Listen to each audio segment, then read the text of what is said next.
कंजूस पत्नी। यह कहानी है सोमेशपुर नामक एक गांव की, जहां एक पति अपनी पत्नी की कंजूसी से बहुत तंग आ चुका था। अरे क्या हुआ भाग्यवान तुम्हें? तुमने ऐसे मुंह क्यों चढ़ा रखा है? अरे आप तो चुप ही रहिए, मुझसे बात ही मत करिए, क्योंकि आपसे शादी करके तो मेरी किस्मत ही फूट गई है। अरे भाग्यवान, लेकिन मैं तो तुमसे कितना प्यार करता हूँ। हमारे पास अच्छा घर है, हम अच्छा खाते हैं, अच्छा पहनते हैं, फिर कहाँ से तुम्हारी किस्मत फूटी हुई है? अरे अच्छा, नसीब मेरा नहीं, आपकी माँ का है। सारी कमाई लाकर अपनी माँ की हथेली पर रख देते हो। घर का करता धरता तो उन्हीं को बनाया हुआ है।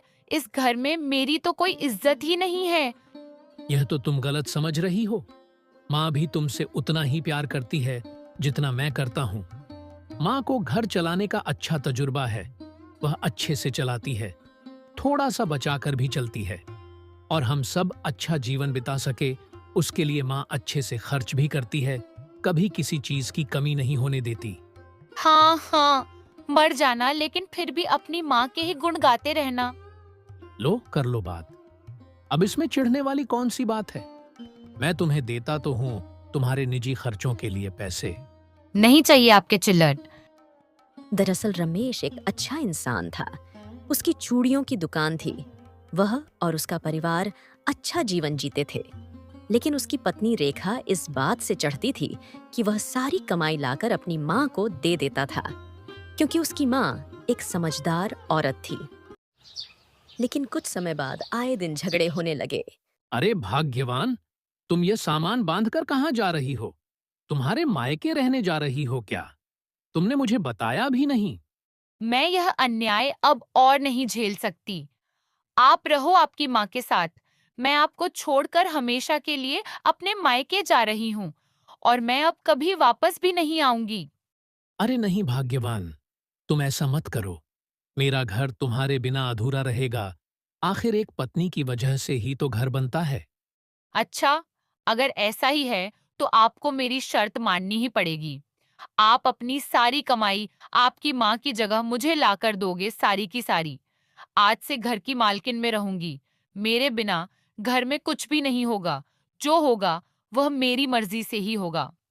पर ऐसे कैसे? मेरी बात तो। कहने सुनने को बचा ही क्या है। मैं तो जा रही हूँ मायके, और अब कभी वापस नहीं आऊंगी। अरे सुनो तो, रुक तो जाओ रेखा। मैं तुम्हारी सारी शर्तें मानने को तैयार हूँ। मैं अपनी सारी कमाई तुम्हें दे दूंगा। आज से ही तुम अपने घर की मालकिन हो। अब तो तुम इस घर को छोड़कर मत जाओ। पर मैं ऐसे कैसे आप पर भरोसा कर लूं? सबसे पहले मुझे माँ जी से तिजोरी की चाबी ला कर दो। अच्छा ठीक है, मैं अभी ला कर देता हूँ। इतना कहकर रमेश उदास मन से अपनी माँ के पास चाबी लेने चले जाता है। माँ, मुझे वह तिजोरी की चाबी दे दो, नहीं तो रेखा अपने मायके चली जाएगी। अरे बेटा, इसमें इतना उदास होने वाली कौन सी बात है? मेरे बाद भी तो उसे ही जिम्मेदारी मिलनी थी घर की। अभी देती हूँ चाबी। तू दे आ उसे चाबी और उदास मत हो। धन्यवाद माँ, आपकी बात सुनकर मेरा दिल बहुत हल्का हो गया। फिर रमेश अपनी माँ से चाबी लेकर रेखा को दे देता है। अरे वाह, तिजोरी में इतना पैसा! अब मैं इस तिजोरी को और पैसों से भर दूंगी, और फिर मेरे पास पैसा ही पैसा होगा। ऐसे ही कई दिन बीत जाते हैं। तब एक दिन रमेश थका हारा अपने घर आता है। अरे सुनो भाग्यवान, मुझे बहुत जोरों की भूख लगी है। तुम जल्दी से मेरा खाना लगा दो। हाँ जी, आप बैठ जाइए, मैं भी खाना लगा देती हूँ। रेखा रमेश के लिए खाना लेने चली जाती है और उसका खाना लगा देती है। खाने को देखकर रमेश बहुत हैरान हो जाता है। अरे यह क्या रेखा? मैं तो सुबह तुम्हें आलू के पराठे और खीर बनाने का बोल कर गया था, तो तुमने यह प्याज की चटनी और रोटी क्यों बना दी? क्या हुआ, तुम्हारे पास पैसे खत्म हो गए थे क्या? हाँ जी, आपने जितने पैसे दिए थे वह सब खत्म हो गए थे घर खर्चे में, इसलिए ही यह चटनी बांटनी पड़ी। अरे रेखा, तुम चिंता ना करो, यह लो पूरे 5,000 रुपए, और अब कल से अच्छा खाना बनाना। मैं अभी यही खा लेता हूँ। रेखा उन पैसों को लाकर भी तिजोरी में रख देती है, जिसमें पहले से ही बहुत सारे पैसे रखे थे। अरे वाह, मैंने इतने कम समय में कितने सारे पैसे जोड़ लिए, अब मैं बहुत अमीर हो जाऊंगी।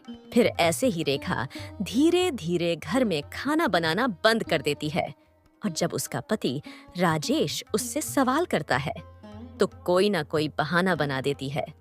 अब धीरे धीरे घर के हालात बहुत बदतर होते जा रहे थे। रेखा, मुझे तिजोरी में से 10,000 रुपए दे दो। मुझे दुकान पर सामान लाना है, और तुम्हें तो पता ही है कि त्योहार आने वाला है, तो मुझे दुकान पर सामान की बहुत जरूरत है। लेकिन तिजोरी में तो कुछ भी नहीं है जी, आप खुद ही देख लो। क्या तिजोरी में कुछ भी नहीं है? अरे, लेकिन मैं तुम्हें इतने पैसे लाकर तो देता हूं, खुद 5 रुपए भी नहीं रखता, और तुम कह रही हो तिजोरी में कुछ भी नहीं है। तो फिर पैसे कहाँ गए? तो अब क्या आप मुझसे पैसों का भी हिसाब लेंगे? देखिए, मैं सब कुछ बर्दाश्त कर सकती हूँ, लेकिन मेरा खुद का पति मुझसे पैसों का हिसाब मांगे में यह बिल्कुल भी बर्दाश्त नहीं कर सकती। मैं अपने अपने मायके चली जाऊंगी। क्या फायदा यहाँ रहकर, जब मेरे पति को ही मुझ पर विश्वास नहीं है। इतना कहकर रेखा बहुत दुखी होने का नाटक करती है। ये देखकर राजेश फिर से पिघल जाता है। अरे भाग्यवान, तुम दुखी मत हो। मैं तुम पर शक थोड़ी ना कर रहा था, मैं तो बस पूछ रहा था।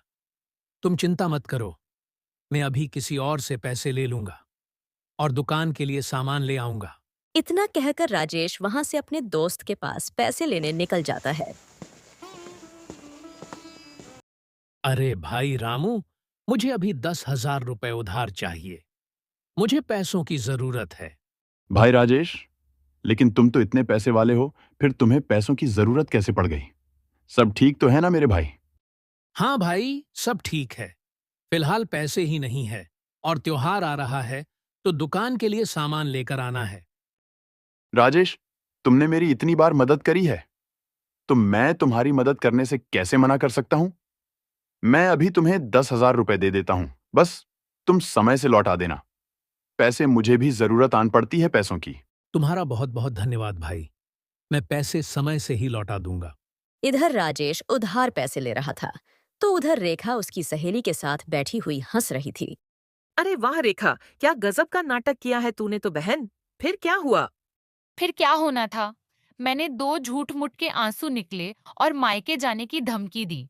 वैसे ही मेरा भोला पति बेचारा पिघल गया, और फिर उसने मुझ पर यकीन कर लिया। वाह रेखा, तू तो बहुत तेज है।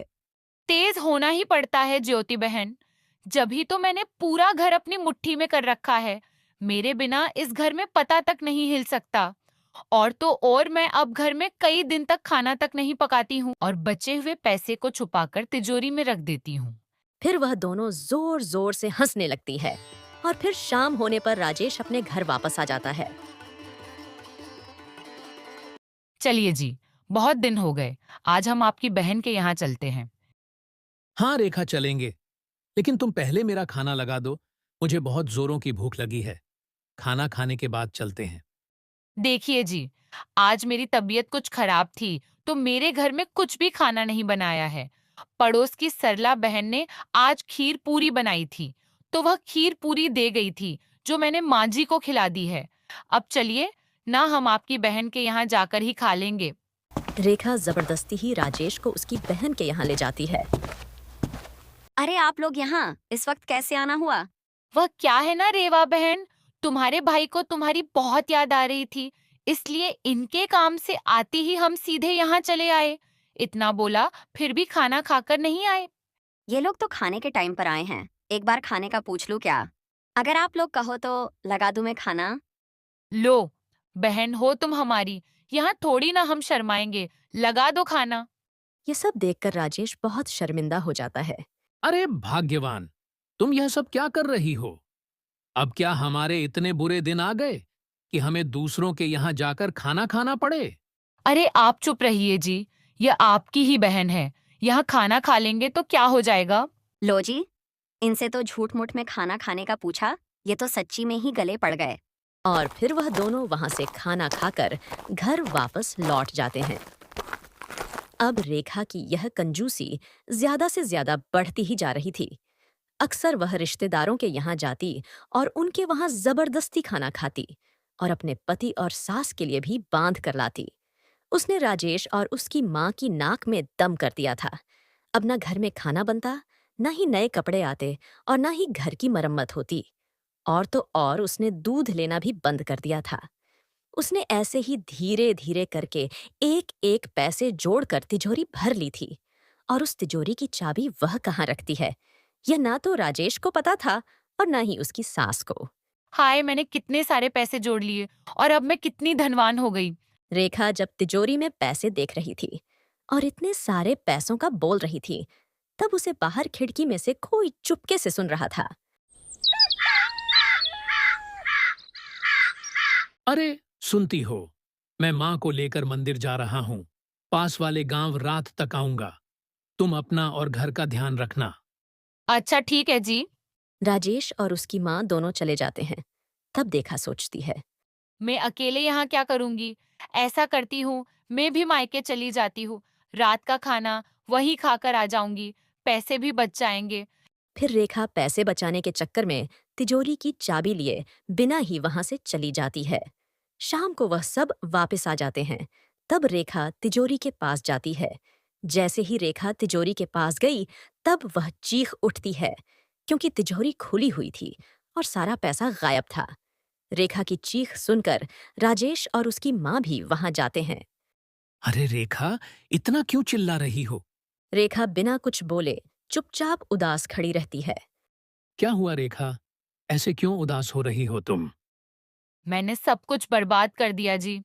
इस तिजोरी में बहुत सारे पैसे थे, जो मैंने बचा बचा कर रखे थे। वह सब पैसे किसी ने चुरा लिए हैं। क्या पैसे चोरी हो गए? वो भी वह पैसे जिसकी वजह से माँ को और मुझे दोनों को भूखा सोना पड़ रहा था। तबीयत खराब होने पर हमें पैसों को बचाने की वजह से दवाई नहीं मिली, न सर्दी में गर्म कपड़े मिले। जैसे तैसे हम बिना गर्म कपड़ों के रहे। हमें इतनी परेशानी देकर तुमने वह पैसे चोरी करवा दिए। मुझे नहीं पता जी, पैसे कैसे चोरी हो गए। मैंने तो चाबी संभाल कर रखी थी। शायद मुझे चाबी रखते हुए किसी ने देख लिया होगा। इतने दिन से जो राजेश सहन कर रहा था, आज वह रेखा पर गुस्से में बरस पड़ा था। बस बहुत हो गया रेखा तुम्हारा। दुख इस बात का नहीं है कि पैसे चोरी हो गए, बल्कि दुख तो इस बात का है कि तुमने हमें भूखा रखकर पैसे हमसे छुपा कर रखे। रेखा, तुम्हारी इस हरकत से हमारी दुकान ठप हो गई। मैं लोगों से कर्ज ले लेकर चारों तरफ से घिर चुका हूं। आज तक कोई मेरी दुकान पर पैसे मांगने नहीं आया, लेकिन अब हर कोई दुकान पर पैसे मांगने ही आता है। पर फिर भी मैं सबसे पहले तुम्हें पैसे लाकर देता हूं, क्योंकि यह जिम्मेदारी है मेरी।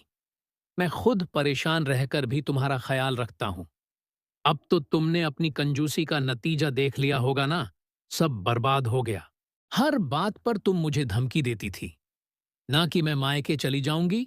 मायके चली जाऊंगी तो आज मैं कहता हूं कि मुझे भी ऐसी पत्नी बिल्कुल नहीं चाहिए, जो पैसों की इतनी लालची हो। उसे लालच में परिवार की परेशानियां भी ना दिखे। जाओ, अब चले जाओ मेरे घर से अपने मायके। मेरा अब तुमसे कोई रिश्ता नहीं है। नहीं जी, ऐसा मत कीजिए। मुझे अपनी गलती का एहसास हो गया है कि लालच जितना बढ़ाओ उतना ज्यादा बढ़ता है। मुझे माफ कर दीजिए। मुझसे गलती हो गई। मैंने आपके और माँ जी के साथ बहुत गलत किया है। पर अब क्या होगा? तुम्हारे गलती मानने से सब कुछ बदल थोड़ी ना जाएगा। आज मैंने वह सीखा है, जो आप और माँ जी हजार बार बोलने के बाद भी मुझे नहीं सीख पाए। और इस चोरी ने मुझे मेरा जिंदगी भर का सबक दे दिया है कि कब क्या हो जाए कोई भरोसा नहीं। आप सही कहते थे जी कि भविष्य के लिए इतना पैसा रखो जिसमें हमारी जरूरतें पूरी हो जाए। इतना भी नहीं कि हम हमारे वर्तमान को ही ना जी पाए। मैंने जो किया उसके लिए मैं आपसे और माँ जी से दिल से क्षमा मांगती हूँ। और मैं वादा भी करती हूँ कि अब से वैसा कुछ नहीं करूंगी। अब मेरे अंदर कंजूसी का एक तिनका भी नहीं दिखेगा। अब से मैं सब समझदारी से काम करूंगी। देखना, यह बुरा वक्त कब अच्छे वक्त में बदल जाएगा पता ही नहीं चलेगा। बस मुझे एक मौका दे दीजिए। बेटा माफ कर दे बहू को, उसे उसकी गलती समझ आ गई है। उस गलती के बाद से ही वह सब नई जिंदगी की शुरुआत करते हैं।